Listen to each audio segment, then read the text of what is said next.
They stole dolls and snapped off the limbs, and then they got into the hamsters, the mice, and the gerbils. Then the neighborhood cats started disappearing. Then the kids started disappearing. We know these stories. We know these stories. What we do in private goes into a part of the spirit that is not private. So the reason why we are guilty of the sin of Adam and Eve is because the sin affected something in the spirit that didn't go away when they died. Excuse me. I should have done this in between takes. So to say it again, because we didn't get it on tape, and it was a really good point. All serial killers either started out by torturing animals or being exposed to people who tortured animals or grew up in or around slaughterhouses. That's fascinating. And we say video games desensitizes our kids to violence. But we know that the only way chickens can all look identical in the market and all the chicken McNuggets be the exact same size is for something to be going on that we don't want to know about. We know this. Everybody knows this. This is not going to be an education on what's going on.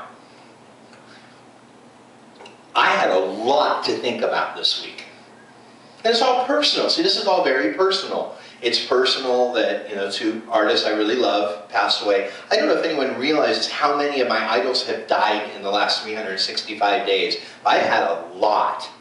I've had dozens of people in music that I love pass away in the last year. And that's like losing a bunch of friends. It challenges your mortality. It's like, wow, that's really weird. I just did the Fringe Festival, and my opening song was Germ-Free Adolescence. That was by Pauly Styrene from X-Ray Specs. And, how many weeks ago? 2 weeks ago? And, I knew she was sick at the time. I knew she was getting treatment. But the day she died, her new record came out, by the way. So there was some expectancy that she might be alive after her treatments. But, I had a lot going on. It was personal. The trans women getting beaten brought up a lot of bullying stuff. Oh, I didn't mention that one of my chief bullies from high school showed up on my list of people I might know on Facebook. That God let me deal with that, and deal with forgiveness and how I want to handle when I have an opportunity to finally fire off an email saying what my life was like in school. Thank you very much. I didn't. It's very hard not to. Very hard not to. But I learned a lot about what it means when sin is universal and individual, that forgiveness is universal, not just individual. I don't just get forgiven, everyone gets forgiven. That's a very hard lesson to learn. There you are. So I might forgive Donald Trump if he's not stupid on Celebrity Apprentice tonight. Doesn't mean I'll vote for him, though. Depends who's on the ticket with him, right? So all this personal stuff is going on, and this is personal about the little animals. And so I prayed about it, and I said, I've had a humdinger of a time here. What is the theme here? And of course, anyone who saw my post, I wrote Stand Around and Watch, because I wrote the song Stand Around and Watch about how Christians have stood by and watched countless people die of AIDS and say, well, they're just queer, so who cares? But the song Stand Around and Watch actually was not inspired by that. The original version of the song was inspired by the movie The Accused with Jodie Foster, where she gets raped in a bar and a bunch of people stand around and watch, and then they go after all the people in the bar and they all get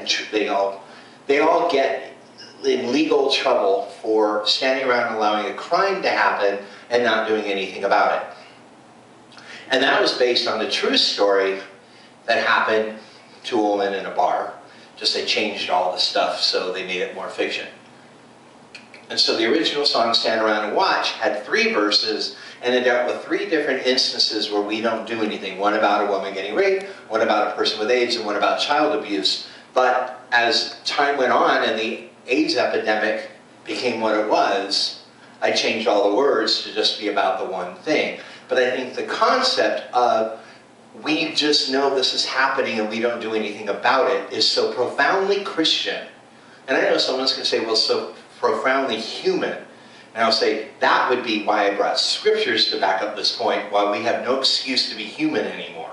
We're not allowed to be human anymore when it comes to witnessing evil. We've lost our right to just back into human nature and say, who cares? That's really bad. If I were there, I would do something. Well, you're there right now. What are you going to do about it? Well, what do you mean? I'm not in Maryland at McDonald's.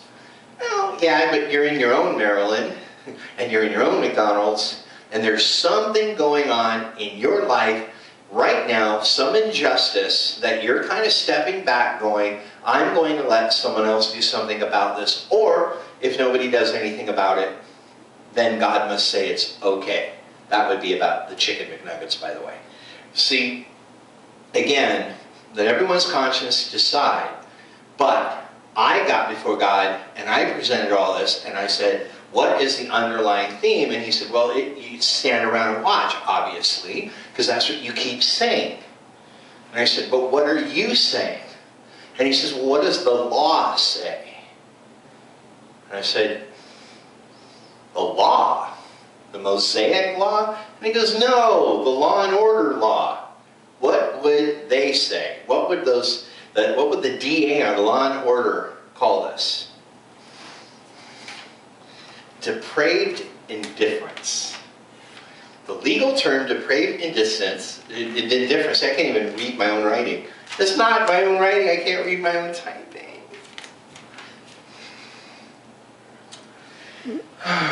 It's conduct that is so wanton, so deficient in a moral sense of concern, so lacking in regard for the life or lives of others, and so blameworthy as to warrant the same criminal liability as that which the law imposes upon a person who intentionally causes the crime. So, that the people watching the trans woman getting beaten and doing nothing are guilty of dragging her out of the bathroom by her hair and kicking her nearly to death.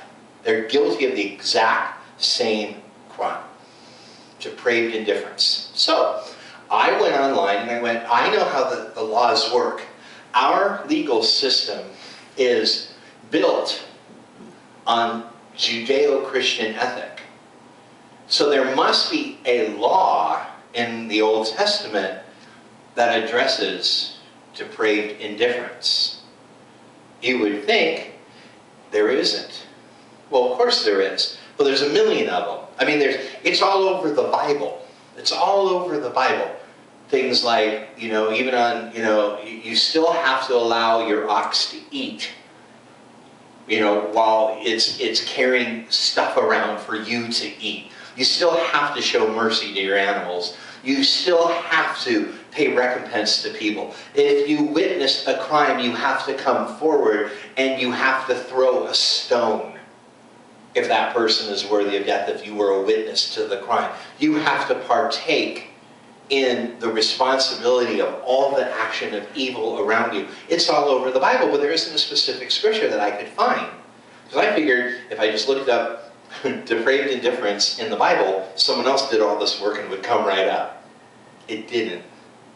It didn't. I spent more time searching to find something to validate what I'm saying tonight than I have in forever. Because usually I find a scripture and then I talk. But I found 2 that I really, really, really like. I have never, ever in my life heard anyone preach on the following scripture. And I found it in someone else's Bible study on depraved indifference. And I was just blown away by this. It's Matthew chapter 11, verse 16, and Jesus says, "But to what shall I compare this generation? It is like children sitting in the marketplace and calling to their playmates, "We played the flute for you, and you did not dance. We sang a dirge, and you did not mourn." I've heard this a billion times. I've never heard anyone preach on it. And I sat there and I looked at it and I went, "We played music for you and you didn't dance when it was time to rejoice in the good things God was doing. We sang dirges about the injustice of the world around you, and you did not mourn because you were trapped in your indifference." Our joy in the Lord meant nothing to you because the misery around you means nothing to you. You're numb. I was amazed. I really was. I was like, it was like this huge light went on. And then I found the scripture in Romans chapter 12. You guys want to practice the moment? Because this is such a popular scripture, and I'm just going to turn it on its head. Because that's what I do to prove my point, by the way. "Do not be conformed to this world, but be transformed by the renewal of your mind, that by testing you may discern what is the will of God, what is good and acceptable and perfect." I'll say it again.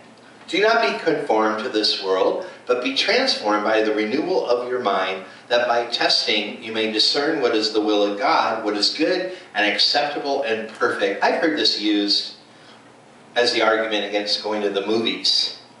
I've heard this used as the argument of listening to, well, my music.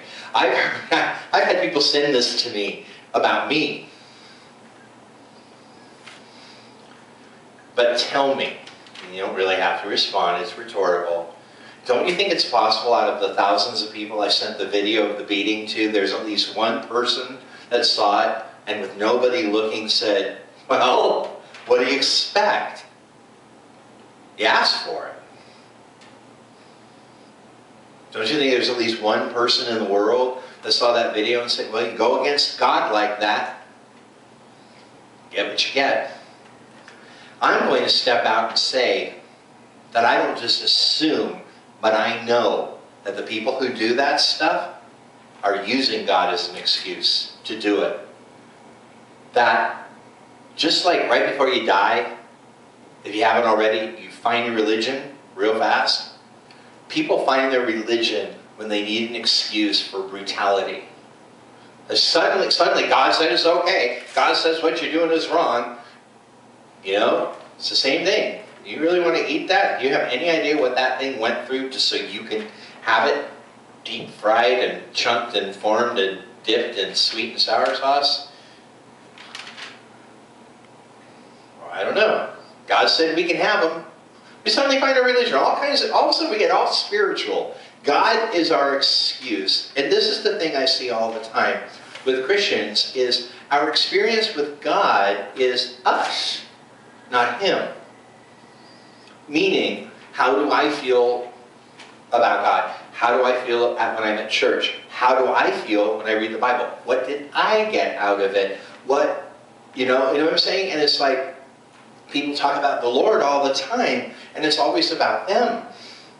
Well, yeah, He got me through it. I could feel His hand on the doctor who was operating on me. Okay.